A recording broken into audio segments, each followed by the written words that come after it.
할렐루야. 이 자리에 함께 하신 우리 모든 성도님들과 또한 찬양으로 하나님께 영광 돌린 우리 호산나 성가대회에 다시 한번 주님의 크신 은혜와 능력이 충만할 수 있기를 간절히 축원합니다. 한 주간 어떻게 잘 보내셨습니까? 날씨가 이제 성큼 이제 여름으로 깊이 들어왔다라고 생각이 듭니다. 32도가 이제 올라가는 그런 가운데 있어서 이제 여름이 시작된 거죠. 그래서 낮 같은 경우는 이제 차에 올라타니까 의자가 뜨끈뜨끈한 난로로 변해 있더라고요. 그래서 드는 생각은, 이 여름을 또 어떻게 보내야 될까? 어떻게 이겨내야 될까라는 그런 생각이 들었습니다. 근데 이제 또 곰곰이 생각해 보면 매년마다 그런 생각을 했던 것 같아요. 그러면서 또 매년마다 또 하나님의 은혜로 잘 보냈던 그런 은혜가 있지 않았나 생각이 됩니다. 우리 인생도 마찬가지죠. 삶의 고비고비마다 하나님, 또 이걸 어떻게 넘어가야 됩니까? 어떻게 이것을 또 감당해야 됩니까? 그런 많은 떨림과 불안함이 있지만 하나님께서 어느 순간에 참 큰 파도도 넘어가게 하시고, 할렐루야, 큰 상과 큰 문제도 해결하시는 그런 은혜로 우리가 여기까지 나온 것입니다. 사랑하는 성도 여러분, 남은 인생 동안도 더욱더 주님 바라보시고 나의 힘이 아니라 하나님의 능력으로 더욱더 이 세상을 이기며 나아가는 저와 여러분의 삶이 되기를 간절히 축원합니다. 계속해서 우리의 성령의 열매에 대해서 말씀을 나누고 있습니다. 성령의 열매는 나의 힘과 나의 능력으로 내가 품어내는, 내가 드러내는 열매가 아니라 성령님께서 또 하나님께서 함께 하심을 통하여 우리가 드러내는 그런 열매를 말하는 것이죠. 그래서 지난 시간까지 사랑의 열매, 희락, 기쁨의 열매, 또 화평, 화목의 열매, 또한 오래 참음, 인내와 자비에 대한 그런 열매를 나눴습니다. 근데 근본적으로 이 열매는 무엇을 말하느냐? 하나님의 성품을 말하는 거예요. 우리를 향하신 하나님의 성품을 말하는 것입니다. 사랑은 어떤 사랑이냐? 하나님께서 우리를 사랑하시는데 목숨까지 버리면서 사랑하시는 그 사랑의 열매를 말하는 것이죠. 또한 기쁨은 무엇이냐? 우리를 보시고 기뻐하시는데 그 부모가 어린아이를 통해서 기뻐하듯이 죄인된 우리를 그럼에도 불구하고 기뻐하시는 그런 하나님의 마음을 얘기하는 것이죠. 또한 화평은 무엇입니까? 죄로 인해서 우리가 하나님과 화목할 수 없는데, 하나님과 관계가 끊어졌는데 하나님께서는 십자가의 그 은혜로 우리를 용서하시고 우리를 거두셔서 주의 품 안에서 평화를 누리도록 인도하시는 그런 하나님의 평화를 말하는 것이죠. 오래 참음도 마찬가지입니다. 우리를 버리지 않으시고 끝까지 참고 기다리시는 우리 하나님의 그 모습, 또한 자비, 우리를 긍휼히 여기시는 그런 마음, 끝까지 우리를 불쌍히 여기시는 그 마음, 그래서 우리를 살리시고 우리를 구원하시는 그 하나님의 자비로우심을 말하는 것입니다. 사랑하는 성도 여러분, 하나님께서는 믿는 자에게 성령님을 통하여 그런 하나님의 열매가, 또 하나님의 은혜가 우리에게 가득 차고 넘치게 하여 주시고, 또한 그 은혜로서 하나님의 그 능력으로 세상에 그런 하나님의 열매를 드러낼 수 있는 그런 삶으로 우리를 이끌어 주시는 것입니다.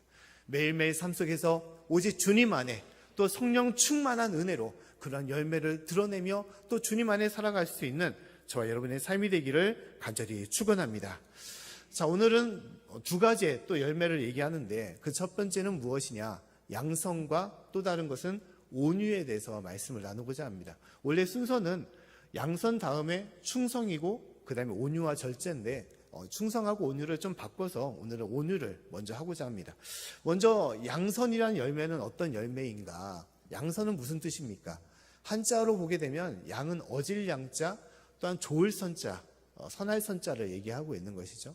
그러니까 좋고 또 어질고 또한 착하다, 올바르다, 너그럽다라는 그런 뜻이 담겨 있는 것이 양선입니다. 그래서 하나님은 어떤 분이시냐? 양선, 선하신 하나님을 말씀하고 있어요. 선하신 하나님. 달리 말하면 우리를 향하여 어떤 분이시냐? 하나님을 생각하면 하나님은 너무 선하시고 좋으신 하나님을 말씀하는 거예요. 그 하나님이 나의 창조주 하나님임을, 나의 아버지 하나님임을 얘기하는 것입니다. 우리 시편 118편 1절 말씀 보면 하나님에 대해서 다음같이 말씀을 하고 있습니다. 우리 말씀을 같이 한번 읽어보겠습니다. 자, 시작. 여호와께 감사하라. 저는 선하시며 그 인자하심이 영원함이로다. 아멘. 하나님은 어떤 분이시냐? 인자하시고 선하신 분이시다라고 얘기를 하고 있어요. 우리가 잘 알고 있는 복음성가도 이런 찬양이 있습니다. 좋으신 하나님의 찬양이 있죠. 좋으신 하나님, 좋으신 좋으신 하나님, 참 좋으신 나의 하나님. 같이 불러도 좋습니다. 이럴 때는 우리의 기도를 들으시고 또 우리를 응답해 주시는 하나님, 한없는 축복을 우리에게 주시는 참 좋으신 하나님, 그 하나님이 우리 아버지 하나님이라는 거예요. 할렐루야. 얼마나 감사하고 고마운 것입니까? 하나님께서 나를 향하여 그렇게 좋아하시고 또 나에게 많은 것을 베풀어 주신 그런 선한 하나님이심을 말씀하고 있어요. 마태복음 7장 11절 말씀에도 다음같이 말씀을 하고 있습니다. 제가 말씀을 읽어드리면, 너희가 악한 자라도 좋은 것으로 자식에게 줄 알거든 하물며 하늘에 계신 너희 아버지께서 구하는 자에게 좋은 것으로 주시지 않겠느냐. 아멘. 하나님께서는 구하는 자에게, 문을 두드리고 구하고 찾고 하나님께 간절히 구하는 모든 이들에게 하나님의 아들로서 딸로서 좋은 것을 주신다라고 말씀을 하고 있어요. 어떤 분은 이렇게 얘기합니다. 목사님, 하나님께서 우리에게 좋은 것을 주실 뿐만 아니라 또 악한 영도 우리에게 줄 때가 있습니다라고 얘기를 해요. 그렇게 우리가 경험하며 살아갈 때가 많이 있습니다. 어떤 경험이냐, 무당에 가서 점을 칠 때 귀신은 좋은 것을 줄 때가 있죠. 동으로 가면 좋은 사람을 만나고, 서로 가면 인생이 풀리고, 그런 얘기를 할 때가 많이 있어요. 심지어 이단과 이단 사이비도 좋은 것을 우리에게 줄 때가 많이 있습니다. 아우, 잘 나오셨다고, 어떤 교회 봐도 더 성대한 환영을 하고 더 존귀 여기고 또 많은 선물을 줄 때가 많이 있어요. 되게 좋아하죠. 하지만 무엇입니까? 그 결과는 너무 다른 거예요. 그것은 무엇입니까? 좋은 것을 주는 것 같지만 이용하는 것이죠. 그 좋은 것을 주는 것이지만 그 끝은 멸망과 사망인 것이에요. 양의 탈을 쓴 늑대처럼 잡아먹고자 행하는 모든 것이 악한 영이고 또한 사단, 이단의 모습임을 우리가 알아야 되는 것입니다. 그런데 하나님은 결코 그런 분이 아닌 것이죠. 우리를 위해서 모든 것, 세상의 그 어떤 것보다도 가장 좋은 것을 주시고자 하는 분이 바로 하나님이심을 말씀하고 있는 것입니다. 그래서 하나님은 나의 선한 목자가 되어서 나를 좋은 목초지와 또한 쉴만한 물가로 인도하시는 분임을 얘기하고 있죠. 시편 23편 1절부터 3절 말씀에 다음같이 말하지 않습니까? 우리 말씀을 한번 같이 읽어보겠습니다. 자, 시작. 여호와는 나의 목자시니 내가 부족함이 없으리로다. 그가 나를 푸른 초장에 누이시며 쉴만한 물가로 인도하시는도다. 내 영혼을 소생시키시고 자기 이름을 위하여 의의 길로 인도하시는도다. 아멘. 주님 나의 목자가 되시사 나의 모든 형편을 알아주시고 나의 쉴만한 물가로 푸른 초장으로, 그리고 마지막으로는 의의 길로, 생명의 길로 나를 인도하신다라고 말씀하고 있습니다. 악한 영은 영원한 사망으로 우리를 이끌지만 하나님은 영원한 생명으로, 구원의 길, 천국으로 우리를 이끄시는 분, 영원한 축복의 길로 이끄시는 분이심을 말씀하고 있어요. 우리가 결단 찬송 가장 좋은 것을 주시는 하나님, 그 찬양을 계속하고 있는데 그 가사에 보면 다음 같은 것이 말하고 있어요. 하나님은 가장 좋은 것을 주시는 분이신데 어떤 것이냐, 내 생각보다도 또 내 계획보다도 더 좋은 것을 주시는 분이시다라고 얘기를 하고 있습니다. 심지어 내 기도와 내 소망보다도 하나님은 더 좋은 것을 주시는 분이시다라고 말하고 있어요. 진실로 내가 알 수 없는 더 많은 것을 하나님께서는 예비하시고 그것을 믿는 자에게, 주님의 품 안으로 돌아오는 자에게 모든 것을 주시겠다라고 말씀을 하고 있는 것입니다. 사랑하는 성도 여러분, 이러한 은혜가 우리 가운데 있음을, 하나님께서는 이 양선의 열매를 통하여 이 선하고 좋은 것을 우리에게 주신다는 것을 잊지 마시고 그 은혜로서 매일매일 살아갈 수 있는 저와 여러분의 삶이 되기를 간절히 축원합니다. 또한 두 번째 열매는 온유에 대한 열매를 말하고 있어요. 온유는 무엇을 말합니까? 부드러움을 말하는 것이죠. 부드러움, 자상함을 얘기하는 것입니다. 끝까지 묵묵히 견뎌내면서 우리를 포용하시고 용서하시는 그런 자상함을 얘기하는 것이죠. 하나님이 온유하시다는 것은 너무너무 감사한 거예요. 나의 하나님이 온유하다는 것은 너무너무 감사한 것입니다. 왜냐하면 하나님은 본질적으로 공의로우시고 정의로우신 하나님이십니다. 공의롭고 정의롭다는 것은 무엇입니까? 하나님은 어떠한 죄와 어떠한 잘못된 것을 가만히 두지 않으신 분이란 것이죠. 심판하신 하나님, 또한 그 죄를 멸하고자 하시는 분이 하나님이시라는 것입니다. 그 때문에 죄인된 우리가 하나님 앞에 섰을 때 우리는 두렵고 떨림이 될 수밖에 없는 거예요. 우리 가운데 평안이 있을 수가 없는 것입니다. 이사야 선지자가 하나님 앞에 나올 때도 무엇이라고 말하고 있냐? 화로다라고 말하고 있어요. 나는 망하였다라고 말하고 있어요. 이사야 6장 5절 말씀은 다음같이 말하고 있습니다. 제가 말씀을 읽어드리면, 그때 내가 말하되 화로다 나여 망하게 되었도다. 나는 입술이 부정한 사람이요 입술이 부정한 백성 중에 거하면서 만군의 여호와이신 왕을 배웠음이로다 라고 얘기했어요. 이사야는 누굽니까? 선지자예요. 하나님의 큰 종입니다. 하나님께 세우신 큰 일꾼이에요. 하지만 선지자인 이사야조차도 하나님 앞에 나왔을 때, 주님 나는 죽었습니다. 나는 이제 망했습니다. 나는 그 심판에서 벗어날 수 없습니다 라는 두려운 마음을 가지고 있었다는 것입니다. 우리도 그런 거예요. 우리도 하나님 앞에 나올 때 그런 두려운 마음을 가질 수밖에 없는 것입니다. 그런데 하나님은 그렇지 않다는 것이에요. 나는 너를 사랑하고 또한 너를 받아주고 또한 너를 품어주기를 원한다. 한없이 너그러운 마음으로 너를 안아주기를 원한다라고 말씀을 하는 것입니다. 우리가 보통 예전에 아버지를 보면 어떤 생각이 듭니까? 아버지 되게 무서운 분이죠. 저희 아버님은 좀 안 그랬는데 대부분 어떠냐? 엄청 무서운 분이세요. 화가 나면 막 밥상도 막 들어 엎으시고 막 너 왜 내 말 안 들었어 하면서 막 매를 막 들고 매가 부러질 때까지 때리는 것이 보통 아버지의 보통 이미지죠. 요새는 많이 바뀌었지만 그렇게 엄한 아버지, 그게 원래 하나님의 모습인데, 하나님은 그 모든 것을 다 내려놓으시고 우리를 끝까지 참으시고 또 끝까지 용서하시고 우리를 사랑하시고 품으시는 그런 온유하신 하나님이심을 말씀을 하고 있는 것입니다. 그래서 그 대표적인 하나님의 모습이 어떻게 나타나냐? 탕자에 비유했는 그런 탕자의 아버지에서 나타나죠. 그렇게 속을 썩이고 자신의 마음에 상처를 입혔던 그 아들을 아무 말 없이, 아들이 먼 상거에서 보였을 때 그 아들을 뛰어가서 안아주고, 심지어 그 아들이 입맞춤을 했었던 그 아버지, 가락지와 신발과 옷을 입히고 마을의 잔치까지 벌였던 그 아버지, 한없는 사랑으로 포용했던 그 아버지가 나의 하나님이심을 말씀을 하고 있는 것입니다. 할렐루야. 그 은혜가 우리 가운데 있는 거예요. 그렇기 때문에 우리가 이 자리에 나와서 하나님을 찬양하며 예배를 드리고 있는 것입니다. 그 사랑으로 함께하는 것이죠. 예수님도 마찬가지입니다. 예수님은 그 마음을, 자신을 얘기하면서 나는 무엇이라고 말했습니까? 나는 마음이 온유하고 겸손하다라고 말하고 있죠. 마태복음 11장 29절의 말씀 보면 다음같이 말하고 있습니다. 나는 마음이 온유하고 겸손하니 나의 멍에를 메고 내게 배우라. 그러면 너의 마음이 쉼을 얻으리라 라고 말씀을 하고 있습니다. 예수님은 그 사역의 길, 그 모든 십자가의 길을 생각할 때 그것은 엄청난 아픔과 고통과 또 이런 많은 핍박들이 있었습니다. 많은 자신을 조롱하고 자신을 멸시하는 유대인들, 바리새인들, 제사장과 사두개인들이 있었죠. 그러한 멸시 가운데 그 사역의 길을 걸었습니다. 심지어 십자가의 길을 걸으면서 로마인들에게 채찍을 맞고 그 조롱과 그 모든 순환을 다 감당하면서 십자가에 달려 죽으신 것입니다. 그때 예수님의 마음은 어떻겠습니까? 내가 누구를 위하여 이 땅에 왔는데, 내가 누구를 사랑하고자, 누구를 구원하고자 이 땅에 왔는데 그들이 나를 조롱하다니. 예수님의 마음은 찢어질 수밖에 없을 거예요. 하지만 예수님께서는 뭐라고 말씀하셨습니까? 그들에게 저주하고 그들을 비난하지 않았어요. 하나님, 그들의 죄를 용서하여 주시옵소서. 그게 예수님의 마음이었던 것이죠. 누가복음 23장 34절 말씀에 예수님께서는 다음같이 말씀을 했습니다. 우리 말씀을 같이 한번 읽어보겠습니다. 시작. 이 예수께서 가라사대 아버지여 저희를 사하여 주옵소서. 자기의 하는 것을 알지 못함이니이다 하시더라. 아멘.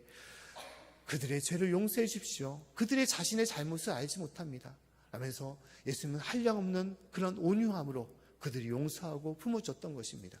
지금 이 순간에도 우리는 어떻습니까? 매일매일 삶 속에서 하나님 말씀 가운데 섬기지 못하고 매일매일 큰 대못으로 하나님의 손과 발의 못을 받고 주의 마음의 못을 받는 그러한 일들을 행하고 있는 거예요. 그럼에도 예수님은 무엇입니까? 그럼에도 우리를 사랑하시고 우리를 품어주시는 거예요. 우리를 품어주시는 그 사랑이 온유한 하나님의 열매와 그 은혜임을 얘기하는 것입니다. 사랑하는 성도 여러분, 우리를 향하신 이 하나님의 마음, 이 온유하신 마음과 또 하나님께서 우리에게 주신 이 선하신 마음, 이 선한 착하신 마음이 우리 가운데 있음을 잊지 마시고 그 가운데 살아갈 수 있는 저와 여러분의 삶이 되기를 간절히 축원합니다. 그렇기 때문에 성령님은 그 은혜로서 우리가 이 땅에 나아가 이 열매를 맺고 살아가기를 원하신다는 거예요. 주님을 온전하게 믿는 자, 주님을 따르는 자에게는 성령 충만의 역사가 임하여 성령님께서 우리가 이러한 열매를 드러내며 또한 증거하며 살아가도록 우리를 인도하시는 것입니다. 쉽게 말하면 우리가 예수님을 닮아가며 예수님의 그 열매 같은 모습들을 우리가 행하며 살아가기를 원하신다는 거예요. 양선의 열매를 통하여 우리가 착하게 살라고 말씀하시는 것입니다. 바르게 살라고 말씀하시고 선한 영향력을 끼치라라고 말씀하는 것입니다. 다른 사람을 도우라라고 말씀하고 있어요. 선한 사마리아인처럼 어렵고 힘든 이들에게 손을 내밀어 그들을 일으켜 세워주시고 이렇게 세워주고 그들을 인도하라고 말씀하는 것입니다. 줄인 자에게 먹을 것을 주고 목마른 자에게 마실 것을 주고 나그네를 영접하고 또한 옷이 없는 자 벗은 자에게서 옷을 입혀주고 옥에 갇혔을 때는 그들을 돌봐주라고 말씀하고 있습니다. 그리고 이 모든 것을 행하는 것이 결국 누구를 향하는 것이라고 말씀하셨습니까? 바로 하나님께 행하는 것이다라고 말하고 있어요. 마태복음 25장 40절 말씀에 다음과 같이 말씀을 하고 있죠. 우리 말씀을 한번 같이 읽어보겠습니다. 자, 시작. 임금이 대답하여 가라사대 내가 진실로 너에게 이르노니 너희가 여기 내 형제 중에 지극히 작은 자 하나에게 한 것이 곧 내게 한 것이니라 하시고. 아멘. 임금이신 하나님께서 뭐라고 말씀하셨습니까? 이 형제 중에서 지극히 작은 자에게 행한 것이 나에게 한 것이다 라고 말씀하고 있어요. 그리고 너희도 그와 같이 행하라라고 말씀하고 있는 것입니다. 이 땅에 나아가 예수님처럼 하나님처럼 그들을 돌보고 섬기는 것, 진실로 주의 마음으로 그들과 함께하는 것, 이렇게 행하라는 것, 선한 모습을 보이라라고 얘기를 하고 있는 것입니다. 그런데 이 선한 것, 좋은 것을 행하는 것은 세상적인 것과 좀 많이 다릅니다. 세상적인 사람들은 어떻습니까? 내가 좀 가진 것이 많기 때문에, 여유가 좀 있기 때문에, 능력이 있기 때문에 좀 베풀며 살아갈 때가 많이 있죠. 내가 가진 것 중에서 조그만 것을 떼어서 남을 돕고 행할 때가 많이 있습니다. 그것도 귀중한 것이지만 그러나 하나님께서 양선, 선을 베풀라, 좋은 것을 하라고 말씀하는 것은 무엇이냐? 너의 모든 것을 다 내려놓고 내 모든 것을 다 포기하면서까지라도 다른 이들을 사랑하고 섬기며 베풀라라고 말씀을 하고 있어요. 그 말씀으로 대표적인 것이 무엇이냐? 너희는 이 세상에 나아가 세상의 소금과 빛이 되라고 말씀을 하고 있는 것이죠. 마태복음 5장 13절과 14절 오늘 말씀을 보면 다음과 같이 얘기를 하고 있습니다. 우리 말씀을 한번 또 읽어보겠습니다. 자, 시작. 너희는 세상의 소금이니 소금이 만일 그 맛을 잃으면 무엇으로 짜게 하리요? 후에는 아무 쓸데없어 다만 밖에 버리워 사람에게 밟힐 뿐이니라. 너희는 세상의 빛이라. 산 위에 있는 동네가 숨기우지 못할 것이요. 아멘. 다른 사람에게 착한 일을 해라, 다른 사람을 도우라고 하는데 예수는 뭐라고 비유했습니까? 빛과 소금을 비유하고 있어요. 왜 빛입니까? 왜 소금입니까? 다른 많은 것도 있는데 그냥 착하게 살아, 다른 사람 좀 돕고 살아, 그렇게 말하지 않았던 거예요. 빛이 되라고 말씀하고 소금이 되라고 말하고 있는 것입니다. 왜냐? 빛을 비추기 위해서는 그 등불의 심지가 타야 되는 거예요. 자신을 태워야만이 빛이 날 수밖에 없는 것입니다. 소금이 맛을 이루기 위해서는 어떻게 합니까? 자신이 녹아야만이 맛이 나는 것이죠. 빛과 소금의 역할을 감당하기 위해서는 너희 자신을 죽여야 된다는 겁니다. 누구처럼? 예수님처럼. 자신을 죽일 때만이 그것이 온전한 선함이 되는 것이고 하나님께서 기뻐하시는 그러한 양선의 열매가 됨을 얘기하고 있는 것입니다. 하나님은 이 어둠의 땅에 자신을 태워서 자신을 죽이면서까지 그 하나님의 온전한 선하심을 보여주며 증거하라고 말씀을 하고 있는 것입니다. 온유도 마찬가지입니다. 온유한 마음을 품는 것, 세상을 너그럽게 바라보고 또한 사랑하고 자비로운 마음을 품는 것, 어떻게 보면 쉬울 수 있을 거라고 생각할 때가 많이 있습니다. 그러나 그것이 참 쉽지가 않습니다. 온유의 반대말은 무엇인지 아십니까? 온유의 반대말은 미움, 격한 분노, 또한 다른 사람의 다툼, 시기, 증오, 이것이 바로 온유의 반대말이에요. 근데 우리가 세상을 살아갈 때 어떻습니까? 대부분의 사람들은 이 미움과 증오, 분노 가운데 살아갈 때가 많이 있어요. 우리가 세상에 많은 기사를 보게 되면 사회적이나 정치적이나 여러 또 모든 것들 보면 왜 이렇게 사건 사고들이 많은지, 또 옛날에 비해서 왜 이렇게 악한 것들이 많이 일어나는지, 그것을 보면서 우리는 참 화가 날 때가 많이 있죠. 분노에 임할 때가 많이 있어요. 또 심지어 많은 사람들을 우리가 겪으면서 세상 사람들 어떻습니까? 그냥 함부로 말할 때가 많이 있죠. 다른 사람들이 어떻게 생각하든 그냥 어떤 10원짜리, 20원짜리 쉽게 막 욕을 할 때가 있고, 자신이 그냥 생각 없이 다른 사람이 어떻게 되든 그렇게 얘기할 때가 많이 있어요. 그러면서 그런 어떤 증오와 분노를 가지고 살아가는 사람들이 많이 있는 것입니다. 어떻게 보면 영적으로 보면 폭탄을 들고 다니는 사람들과 똑같아요. 그 폭탄을 끊임없이 남에게 던지는 거예요. 그 사람이 어떻게 되든, 세상이 어떻게 되든, 가정이 어떻게 되든 그런 상관없이 그런 미움과 분노를 가지고 살아가고 있는 것입니다. 그 때문에 이 세상 속에서 하나님의 온유한 마음을 갖는 것은 쉽지가 않습니다. 쉽지가 않아요. 보통 우리가 절에 가면 어떻습니까? 벽면 수행이라고 벽을 보면서 마음을 비워야 된다, 마음을 죽여야 된다라는 얘기를 많이 하죠. 산은 산이고 물은 물이고 또 어느 순간에 산이 물이 되고 물이 뭐 산이 되고 막 그런 마음을 비우는 그런 일들을 많이 하지 않습니까? 근데 그것도 한계가 있는 것이죠. 한계가 있습니다. 왜냐하면 사람이기 때문에 내 마음에 뱀처럼 움틀거리는 그런 정욕과 욕심, 그런 미움과 그런 원한들, 그 거짓된 것들을 어떻게 함부로 한순간에 끊을 수가 있겠습니까? 사람의 힘으로 감당할 수가 없는 것이죠. 하지만 오직 하나님의 은혜가 우리 가운데 있으면, 주님의 그 은혜가 우리 가운데 있으면 하나님께서 우리를 변화시켜 주시고 우리를 인도하여 주시사 세상적으로 감당할 수 없는 이 온유의 마음을 우리가 품게 하시고 그 가운데 나아가게 하시는 것입니다. 할렐루야. 이런 은혜가 있는 거예요. 성령님께서는 우리를 향하여 예수님처럼 세상의 바다가 되라고 말씀하고 있습니다. 온유한 마음을 갖기 위해서는 바다가 되라고 하는 거예요. 보통 우리가 웅덩이, 조그만 샘 같은 경우에 돌을 던지면 어떻습니까? 그냥 풍덩거려서 막 물결이 일어나죠, 막. 근데 바다에다가 돌이 아니라 뭐 산 같은 큰 바위를 던져도 출렁거리지가 않아요. 크게 파도가 일지 않습니다. 그냥 잠잠해요. 바다는 모든 것을 다 수용하는 것이죠. 어떠한 모멸과 미움과 다툼과 악한 것들, 거짓된 것들도 다 수용하면서 그것을 어떻게 합니까? 정화를 시키는 것이죠. 정화를 시키는 것입니다. 하나님 마음으로 그 모든 것들을 좋은 것으로 바꿔주고 인도하는 거예요. 그 때문에 바다와 같은 사람은 어떻습니까? 아무리 나를 미워하고 나를 멸시하고 나의 모멸감을 주더라도 그것을 반응할 필요가 없는 거예요.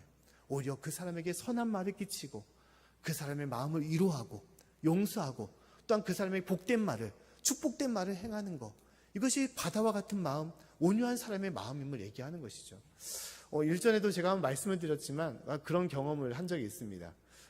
별것도 아닌데 이제 어떻게 오해가 돼가지고 제가 멱살을 잡힐 때가 있었어요. 멱살. 저도 그런 경우는 일생 지금까지 딱 한 번 있었던 건데, 누구에게 잡혔냐? 교회 집사님한테 멱살을 잡힌 적이 있었어요. 그러면서도 드는 생각은 뭐냐? 그럴 수도 있지라는 생각을 했어요. 그럴 수도 있지. 왜냐, 오해이기 때문에, 단순한 오해이기 때문에. 그래. 또 하면서 드는 생각은 예수님도 당하셨는데, 나를 대신하여 예수님도 멱살을 잡히고 조롱을 당하고 채찍을 당하고 못에 박히시며 십자가에 돌아가셨는데 멱살쯤이야. 멱살이 문제겠습니까? 다른 사람이 나를 미워하는 거 문제겠습니까? 나를 조롱하는 게 문제가 되겠습니까? 너는 못난 놈이야. 너 같은 사람이 어디 있어? 잘난 것도 없는데 너는 지질이 바보야. 수많은 욕을 들어도 그게 무슨 문제가 되겠습니까? 아무 문제가 안 되는 거야. 왜냐? 하나님은 나를 그렇게 바라보지 않기 때문에, 하나님은 지금도 나를 사랑하기 때문에, 우리가 가난할지라도 학벌은 없고 우리가 잘난 것도 없고 능력도 없고 세상 사람들이 우리를 멸시할지라도 우리는 그것에 귀 기울일 필요가 없는 거예요. 왜냐하면 하나님은 나를 사랑하시기 때문인 거예요. 할렐루야. 그런 마음을 우리는 가져야 되는 것입니다. 세상이 아무리 우리를 힘들게 하고 어렵게 할지라도 하나님께서 나와 함께 하시기 때문에 그 은혜로 우리는 바다와 같은 마음을 가져야 되는 거예요. 온유한 마음을 가져야 되는 것입니다. 휩쓸릴 필요가 없는 거예요. 그것에 요동칠 필요가 없는 것입니다. 더불어 미워하거나 분노하거나 화를 가질 필요가 없는 것입니다.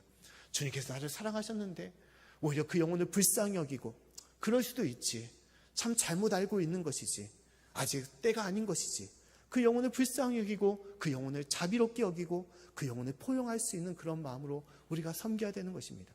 하나님께서는 우리가 그런 마음을 갖기를 원하시는 거예요. 사랑하는 성도 여러분, 진실로 우리가 살아가는 모든 순간마다 이 주님께 주시는 온유한 마음을 품고 이 세상을 우리가 포용하고 섬길 수 있는 저와 여러분의 삶이 되기를 간절히 축원합니다. 제가 이 온유와 이 양선의 열매를 묵상하면서 이런 생각을 들은 적이 있습니다. 왜 하나님 꼭 이렇게 살아야 됩니까? 라는 생각을 했어요. 착하게 사는 거 좋죠, 하나님. 자상하고 부드럽게 사는 거 참 좋죠.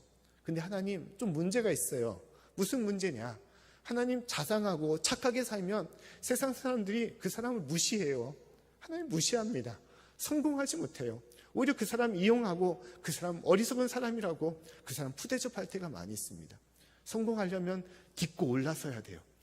남을 딛고 올라서고 남을 무시하고 짓밟아야 돼요. 남이 어떻게 되든 남을 무시하면서 나를 높이는 거, 이것이 세상 사람들의 모습인 것이죠. 근데 하나님은 왜 그렇게 해야 되느냐? 왜 착하게 살고 남이 나를 무시하고 바보 같다고 여길지라도 너는 선한 영향력을 끼치고 빛이 되고 소금이 되고 온유한 바다가 되어 섬기라고 하시는 것은 무엇이냐? 그것이 바로 생명이기 때문인 것입니다. 생명. 무슨 생명이냐? 우리를 살리는 생명이라는 거예요. 세상은 갈수록 어떻습니까? 더 악해지고 있습니다. 더 독해지고 있어요. 그 악해지는 세상의 끝은 무엇입니까? 멸망이에요. 멸망. 다른 사람을 죽일 뿐만 아니라 결국 자신도 죽는 것입니다. 나의 분노함과 나의 미워함과 딴 나의 독함, 악함이 내 가정을 파괴하고 내 직장을 파괴하고 이 사회를 무너뜨리고 심지어 하나님의 교회를 무너뜨릴 때가 있는 것입니다. 하지만 내가 낮아지고 섬기고 내가 하나님의 마음으로 빛이 되고 소금이 되면 이 어둠을 몰아내어 하나님의 나라로, 하나님의 뜻으로 이를 변화시켜 주시는 것입니다. 다른 삶을 살리는 삶이 되는 것이고 또한 더불어서 우리 자신을 살리는 삶이 되는 것입니다. 선한 사마리안처럼 자신을 미워했던 원수였던 유대인의 손을 잡아줬을 때 그 유대인을 살릴 뿐만 아니라 그 은혜로 내가 사는 그런 은혜를 맛보게 되는 거예요. 요한복음 12장의 말씀 보면 하늘의 미래에 대한 말씀을 얘기하고 있습니다. 우리 요한복음 12장 24절 말씀을 같이 한번 읽어보겠습니다. 자, 시작. 내가 진실로 너에게 이르노니 하늘의 밀이 땅에 떨어져 죽지 아니하면 하늘 그대로 있고 죽으면 많은 열매를 맺느니라. 아멘. 하나님께서 우리에게 말씀하기를 하늘의 밀이 땅에 떨어져 어떻게 하라는 것입니까? 죽으라고 말씀하고 있어요. 죽어라. 왜냐? 죽어야만이 많은 열매를 얻는다는 것입니다. 죽어야만이 많은 이들이 살아날 수가 있다는 거예요. 죽어야만이 너 인생도 살 수 있다라고 말씀하고 있는 것입니다. 세상적으로 보게 되면 내가 낮아지는 거, 내가 포기하는 거, 내가 착한 행동을 하는 거, 온유한 마음을 품는 거, 내가 죽는 것 같지만 결코 죽는 것이 아니라는 것입니다. 하나님의 은혜로 그 인생을 붙잡아 주시고 영원한 생명으로 또 하늘의 축복으로 우리를 붙잡아 주시고 우리 인도해 주시는 거예요. 사랑하는 성도 여러분, 진실로 이 땅에 하나님의 영원한 세상의 빛이 되고 세상의 소금이 되어서 이 어둠을 몰아내고 하나님의 온전한 뜻을 이루며 나갈 수 있는 저와 여러분의 삶이 될 수 있기를 간절히 축원합니다. 우리가 살아가면서 이러한 하나님의 영향력을 끼치며 살아야 되는 거예요. 우리가 교회 일을 행할 때도 직분을 감당할 때도 그런 생각을 참 가질 때가 많이 있습니다. 왜 나만 이렇게 하지? 다른 사람들이 그렇게 하지 않는데 왜 나만 이렇게 고생을 하지? 이런 일을 맡기지? 라는 생각을 할 때가 있어요. 남도 알아주지 않고 또 남이 인정하지도 않는데 왜 나만 이런 일을 할까라는 생각을 할 때가 많이 있습니다. 저 최근에 그런 생각을 든 적이 있어요. 이제 제가 일전에도 말씀드렸지만 올해 들어서 노예 일을 많이 감당하게 되었습니다. 그래서 한 5가지 일을 맡게 된 거예요. 근데 어떤 목사님께서 그 얘기를 하시더라고요. 윤 목사 왜 이렇게 일을 많이 맡았어? 라는 얘기를 하시더라고요. 저도 잘 모르겠어요. 그냥 일을 맡는 것 자체가 욕심이 나서 맡은 것이 아니라 하다 보니까 그렇게 세워졌어요. 그리고 다른 분들을 보니까 다들 바쁘게 사시더라고요. 왜냐하면 교회 일이 많다 보니까 노예 일은 거기까지는 영향력을 끼치지 못한다고 하시더라고요. 근데 저도 교회가 한가합니까? 한가하진 않죠. 저도 바쁜 가운데 있습니다. 그런데도 왜 어리석하게도 왜 그렇게 더 일을 맡고 행하는 것인가? 생각을 해보니까 하나님의 일이니까 할 수가 없는 것이죠. 맡으라고 하니까 맡는 것입니다. 감당하라고 하시니까 감당하는 거예요. 다른 사람이 맡든지 안 맡든지 다른 사람이 어떻게 생각하든지 하나님께서 명령하시면 하나님께서 맡으라고 하신다면 그 일을 감당하라고 한다면 아멘하고 따를 수밖에 없는 것입니다. 세상에 빛이 되라고 한다면, 세상에 소금이 되라고 한다면 선한 영향력을 끼치고 세상을 수용하고 용서하고 자비롭게 품으라고 한다면 주님의 뜻이라면 그렇게 행해야 되는 것입니다. 사랑하는 성도 여러분, 진실로 우리에게 향하신 주의 그 마음, 끝까지 우리를 사랑하시고 우리를 품어주시고 끝까지 우리를 사랑하시고 우리를 선한 길로 인도하시는 그 하나님의 귀한 은혜를 우리가 품으시고 남은 인생 동안 이 세상의 빛과 소금이 되어시고 또 세상의 모든 것을 품고 바다로서 세상에 영향력을 끼칠 수 있는, 선한 영향을 끼칠 수 있는 저와 여러분의 삶이 될 수 있기를 다시 한번 간절히 축원합니다.